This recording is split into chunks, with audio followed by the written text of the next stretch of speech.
আমাৰ বিশেষজ্ঞসকলৰ পৰামৰ্শৰ বাবে মন্তব্য বাকচত গৃহ নিৰ্মাণ সম্পৰ্কীয় আপোনাৰ প্ৰশ্ন সোধক আৰু গৃহ নিৰ্মাণ আপডেটৰ বাবে আমাৰ চেনেলটো ছাবস্ক্ৰাইব কৰক আৰু বেল আইকনত ক্লিক কৰক।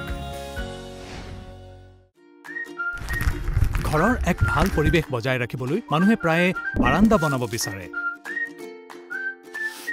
বাৰান্দা নিৰ্মাণৰ সৈতে সম্পৰ্কিত সকলোবোৰ কথা জানি লোৱা হওক।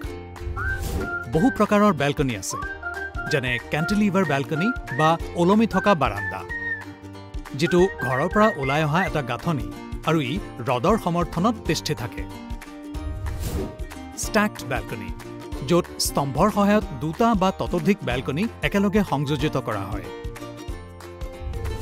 লজিয়া বেলকনি, এইবোৰত আওলা আছে আৰু আপুনি ইয়াক বিভিন্ন প্ৰকাৰৰ ৰেলিঙৰ পৰা বনাব পাৰে, যেনে কংক্ৰিট, ষ্টীল ৰেলিং বা গ্লাছ।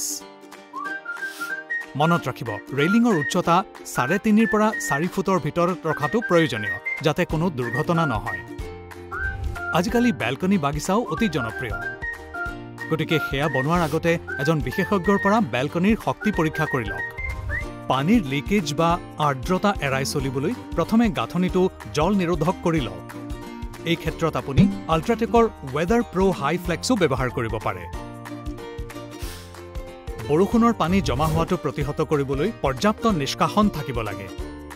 আৰু এটা কথা, বাৰান্দাৰ ঢালটো সঠিক হ'ব লাগে। গতিকে এয়া আছিল বাৰান্দাৰ ডিজাইনৰ বিষয়ে কিছুমান কথা।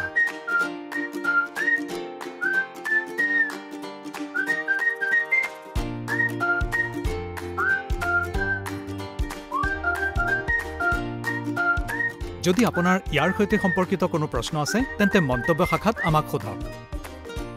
চাই থাকক ঘৰৰ কথা আল্ট্ৰাটেকৰ তৰফৰ পৰা।